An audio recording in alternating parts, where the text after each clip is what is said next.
Hello friends. आज हम ये क्वेश्चन को देखते हैं। तो एक सिंपल सा क्वेश्चन है, find centre of mass of semi circular disc, that's it. इतना ही ये क्वेश्चन है। तो एक सेमी सर्कुलर डिस्क है, ठीक है, जैसा कि आप देख सकते हैं, और इसका सेंटर ऑफ मास हमसे पूछा जा रहा है, ठीक है। इसका जो रेडियस है वो आर है, ठीक है। यहाँ पर आप एक्स एक्सिस और वाई एक्सिस को देख सकते हैं, ठीक है। तो देखते हैं इसको सॉल्व कैसे करेंगे, ठीक है। तो सबसे पहले ये कंटिन्यूस मास डिस्ट्रीब्यूशन है, ठीक है। यहाँ पर कोई डिस्क्रीट मास नहीं है। डिस्क्रीट मास मतलब इधर उधर ऐसे ऐसे मास करके नहीं है कि हम M1 R1 M2 R2 करके निकाल लें। तो यहाँ पर हमें समझ में आ रहा है कि इंटीग्रेशन से ही काम चलेगा। जो हम लोग जानते हैं कि XCM जो होता है एक्स DM बाई DM का इंटीग्रेशन, ऐसे ही Y के लिए Z के लिए हम कर सकते हैं। YCM भी लिख ही देते हैं। Z का यहाँ पर काम है नहीं, क्यों नहीं है? क्योंकि यहाँ पर जो ये ऑब्जेक्ट है ये 2D है, ये ऑब्जेक्ट 3D नहीं है। जैसा कि हम देख सकते हैं कि प्लेनर बॉडी है ये, ठीक है। और यूनिफॉर्म का मतलब क्या हुआ? यूनिफॉर्म का मतलब हुआ कि इसका जो सरफेस डेंसिटी है, यहाँ पर सरफेस डेंसिटी का ही बात करेंगे क्योंकि ये एरिया कवर कर रहा है, ठीक है। अगर एक रॉड रहता है तो हम लिनियर मास डेंसिटी का बात करते हैं। एक प्लेनर ऑब्जेक्ट है ये, तो इसके सरफेस एरिया का हम बात करेंगे। अगर ये 3D ऑब्जेक्ट रहता तो इसके हम वॉल्यूमेट्रिक डेंसिटी का हम बात करते हैं, ठीक है। तो इसमें हम देख पा रहे हैं क्लियरली कि ये जो ऑब्जेक्ट है ये वाई एक्सिस के अबाउट सिमेट्रिकल है, ठीक है। ये जो ऑब्जेक्ट है ये वाई एक्सिस के अबाउट सिमेट्रिकल है। तो हम इसको देखते हैं कैसे इसको सॉल्व करेंगे। तो सबसे पहले इस डिस्क को यहाँ पे लाएं। हमें तो पता है कि इस ऐसे क्वेश्चन में क्या करने होते हैं, एलिमेंट कट करने होते हैं। अगर आपने एलिमेंट सही कट कर दिया तो आपका आंसर आ जाएगा, ठीक है। तो डिस्क में हम रिंग कट कर सकते हैं, ठीक है। रिंग में एक पॉइंट कट कर सकते हैं, तो ये चीज़ फिक्स ही है। तो डिस्क में आप क्या किए हैं कि यहाँ से आर पे गए और एक रिंग कट कर दिए जिसका जो विड्थ है dr है, ठीक है। ठीक है, इसका जो विड्थ है ये dr है, और इसी का हम dm निकाल लेंगे, इसी का हम y निकाल लेंगे, और इस फार्मूला को लगा के हम YCM निकाल लेंगे। क्यों? क्योंकि हमको XCM तो निकालना ही नहीं है, क्योंकि ये ऑब्जेक्ट जो है y एक्सिस के अबाउट सिमेट्रिकल है। तो इसको निकालने से पहले एक चीज़ का कंपलसरी हो जाएगा हमें, वो क्या है कि ये जो रिंग है इसका सेंटर ऑफ मास हमें पता होना चाहिए, और इसका डेरिवेशन हम अलग से करना पड़ेगा हमें। तो वैसे हम करके देख लेते हैं। जो y है हमारा ये होता है 2r/पाई, ठीक है। अगर किसी रिंग का रेडियस r है तो उसका जो y है YCM जो है 2r/पाई होता है। इसको आप निकाल सकते हैं, ठीक है।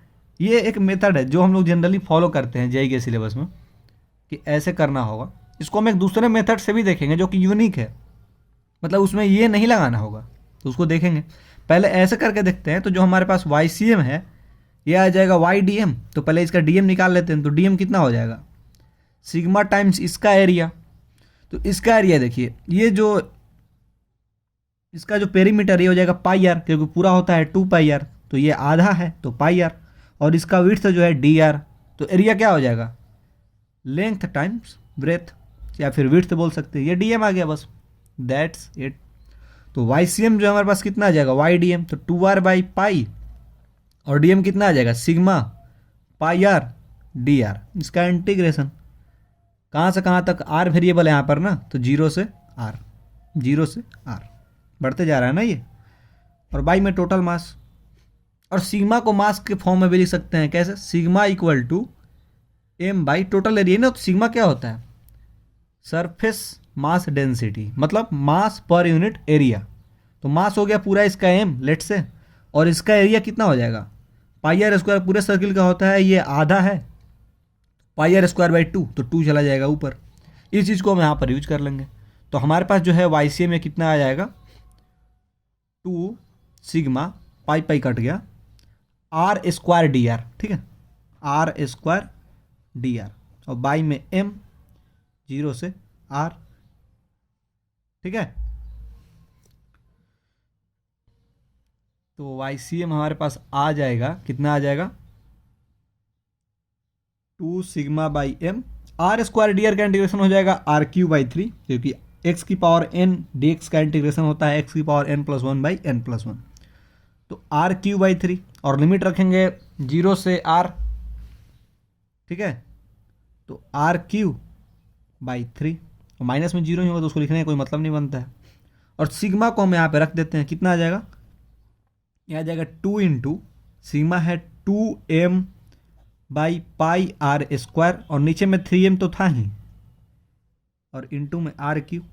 तो इसको आप सिंप्लीफाई करें तो m कट जाएगा, आर स्क्वायर से यहाँ पर एक आर बचेगा, और 2 2 जा 4। तो हमारे पास जो YCM है निकल के कितना आ रहा है, 4r बाई में एक पाई बचा था और 3 बचा था, 3 पाई। और ये इतना होता भी है, जो पहले पढ़े हैं उनको पता भी होगा, इतना ही होता भी है, ठीक है। जैसे इसको याद कर लेना होता है एक बार डिराइव करके। तो ये हमारे पास आंसर है, ठीक है। इस चीज़ को हम मेथड 1 बोल देते हैं। अब एक दूसरा मेथड है, उसको अब देखते हैं, वो एक थोड़ा यूनिक मेथड है, मेथड 2, ठीक है। तो डिस्क तो है ही, ठीक है, डिस्क रहेगा ही। तो यहाँ पर क्या करना है कि आपने एक ऑब्जेक्ट लेना है, प्लेनर ऑब्जेक्ट, ठीक है, बहुत ही छोटा सा, ये आर डिस्टेंस पे लेना है और थीटा एंगल पे लेना है। इसका पूरा रेडियस जो है आर है। तो इस छोटे से ऑब्जेक्ट का अगर हम डीएम लिखना चाहेंगे तो वहीं लिखेंगे सिग्मा टाइम्स इसका एरिया। तो इसका एरिया देखिए, ये समझने वाला बात है। तो ये जो डीएम ऑब्जेक्ट है इसको थोड़ा सा हम बड़ा करके दिखाते हैं। तो इसका ये टोटल लेंथ कितना हो जाएगा, अगर आर पे जाकर छोटा सा हम बोल देते हैं कि थीटा पे जा करके छोटा सा ये डी थीटा कट किए, और आर पर जा करके डी आर कट किए। देखिए कितना इंटरेस्टिंग बात है कि इसमें दोनों चीज़ हमने कर दिया, आर पे जा करके डी आर भी कट किया और थीटा पे जा करके डी थीटा भी कट किया। मतलब कि ये वाला जो लेंथ है ये इसका डी आर है, इसी का जो जूम वाला फॉर्म ये है, ठीक है, जूम लिख सकते हैं यहाँ पे, डी आर है। और इसका जो ये एंगल है यहाँ से यहाँ तक ये डी थीटा हम मान लिए, ये बहुत ही छोटा है, ठीक है, इसको बड़ा करके दिखाएं ताकि ये समझ में आए। तो इसका जो लेंथ है ये आर्क लेंथ के टाइप होगा, मतलब आर्क लेंथ जो है वो कितना होता है आर थीटा। तो यहाँ पर इसका रेडियस तो आर हम माने हैं, तो आर डी थीटा, ये चीज़ आपको समझ में आना चाहिए।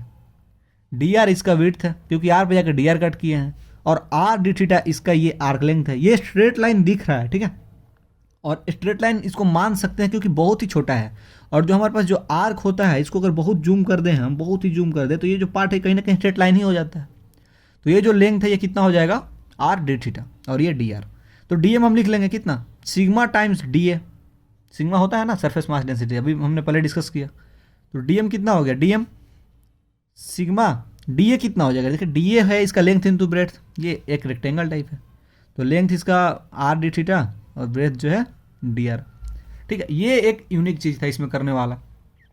तो अब हम इसके YCM को ही निकालेंगे। ये चीज़ तो हमें समझ में आना ही चाहिए कि ये y एक्सिस के अबाउट सिमेट्रिकल है तो YCM ही निकालेंगे, x के अबाउट नहीं निकालेंगे, और निकालेंगे भी तो 0 आ जाएगा, वो यहीं पे आ जाएगा क्योंकि सिमेट्रिकल है, वो आप निकाल के देख सकते हैं। तो YCM हमारे पास कितना हो जाएगा YDM। तो ये जो ऑब्जेक्ट है इसका जो पोजीशन है ये कितना पोजीशन है, पोजीशन ये जो R है इसका पोजीशन कितना है R cos theta coma R sin theta. आप देख सकते हो ये R है तो ये लेंथ R cos थीटा हो जाएगा और ये लेंथ R sin थीटा हो जाएगा। तो इसका जो यही पोजीशन है x कोमा y हम पोजीशन लिखते हैं।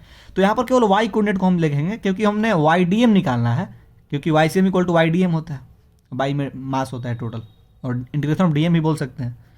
तो y हो जाएगा R sin थीटा, और DM हम लिख सकते हैं sigma R D theta D R. अब देखिए यहाँ पर एक इंटरेस्टिंग चीज़ है, यहाँ पर डी थीटा और डी आर दोनों आ गया, ठीक है, और आपने तो एक ही का इंटीग्रेशन निकालना सीखा है, तो यहाँ पर हम डबल इंटीग्रेशन करेंगे। अब आप जिसको पहले करना चाहिए डबल इंटीग्रेशन करना चाहेंगे, इसमें बहुत डरने वाला बात नहीं है कि ये क्या करने वाले हैं, बहुत ही सिंपल चीज़ है। देखिए इससे आपका ये भी कंसेप्ट थोड़ा क्लियर हो जाएगा कि डबल इंटीग्रेशन करते कैसे हैं। जैसे जो यहाँ पर दो वेरिएबल है, दोनों का लिमिट हमने रख लेना है, ठीक है। जैसे डी थीटा है, ये थीटा है, मतलब वेरिएबल ऑफ थीटा है, तो थीटा कहाँ से कहाँ तक है, तो इस डिस्क को आप देखिएगा तो स्टार्ट कर रहा है यहाँ 0 से थीटा, और जब पूरा थीटा यहाँ तक आ जाएगा तो पूरा डिस्क कवर हो जाएगा। तो थीटा कहाँ से कहाँ तक हो जाएगा 0 से पाई तक, पूरा 180 हो जाएगा ना। और आर तो हमें पता ही है 0 से आर तक, और बाई में टोटल मास हम रख देते हैं। अब इसको देखते हैं कैसे करेंगे। देखिए, तो सबसे पहले अगर हम 0 से पाई लिमिट लिए हैं थीटा का, तो हम पहले डी थीटा वाला इंटीग्रेशन करेंगे। तो डी थीटा वाला इंटीग्रेशन करते वक्त बाकी सारे जितने भी बचे हुए चीज़ें उनको सबको हम कांस्टेंट मानेंगे। मतलब देखिए 0 टू आर, अब जो आर वाला है तो सिग्मा आर स्क्वायर और डी आर, इसको कांस्टेंट मानेंगे, ठीक है। और फिर आपका 0 से पाई का इंटीग्रेशन कर देंगे कितना, साइन थीटा डी थीटा का। अब ये तो आप कर सकते हैं, ये कांस्टेंट है, बट ये इसके लिए वेरिएबल है, इस इंटीग्रेशन के लिए। तो इस चीज़ को तोड़ के हम ऐसे ला दिए कांस्टेंट मान के। इसके लिए तो कांस्टेंट माने, बट इसमें ये वेरिएबल हो गया, बाई में टोटल मास, ठीक है। तो यहाँ से हमारा जो YCM है ये कितना आ जाएगा, ये आ जाएगा सिग्मा का वैल्यू तो हम रख सकते हैं ऊपर से 2m/πr², जब हमने पहले निकाला था। टोटल मास बाई में टोटल एरिया, तो टोटल एरिया πr² होता है पूरा का, तो आधा का πr²/2, तो रख ही देते हैं 2m/πr², और बाई में m है ही r² डी का इंटीग्रेशन होता है r³ डायरेक्ट रखते हैं r³, इतना नहीं करेंगे। साइन थीटा का इंटीग्रेशन होता है माइनस ऑफ कॉस थीटा, और इसका लिमिट हम रखते हैं 0 से पाई। तो पाई रखेंगे तो -1 होता है, और 0 रखेंगे तो 1 होता है। तो इसका वैल्यू जो है अल्टीमेटली 2 आ जाएगा। कैसे, देखिए पहले इसको और सिंप्लीफाई कर लेते हैं। mm कट गया, एक r² से r³ कट गया, तो r बचा, कितना बचा ये ऊपर 2r/3 बचा। और देखिए माइनस को आप बाहर ही लीजिए, तो cos पाई कितना आ जाएगा -1, और माइनस cos 0 कितना आ जाएगा 1, तो -2 हो गया, और माइनस लगा दिया पहले से तो 2 हो गया। तो ये आ कितना गया 4r/3। देखिए ये उतना ही आंसर आया जितना कि पहले वाला आया था, और आना भी चाहिए, ठीक है। आंसर हो गया हमारा। इस मेथड से क्या सीखने को मिला कि हमें कोई भी याद नहीं रखना। जैसे उसमें हमने याद रखना था कि एक रिंग होता है, उसका 2r/π होता है, तभी हम वो मेथड कर पाए थे। बट इस मेथड में हमें कुछ याद नहीं करना। इस मेथड में डबल इंटीग्रेशन वाला थोड़ा सा है, बट ये कंफ्यूजिंग नहीं है, बहुत ही सिंपल है। इसके लिए हम कांस्टेंट माने, बट इसके लिए वेरिएबल हो गया। ये चीज़ आप याद रखेंगे तो ये आसानी से हो जाएगा, ठीक है। पहले वाले में क्या है देख लेते हैं। पहले वाले में हमें इसका जो है याद रखना पड़ेगा, y जो है 2r/π होता है, ठीक है। तो ये हमने 2 मेथड इसके लिए डिस्कस किया। तो ये वाला जो मेथड है ये थोड़ा नया है, इसको आप समझ सकते हो। ये तो आपको हर एक जगह मिल जाएगा, ठीक है। तो थैंक यू सो मच।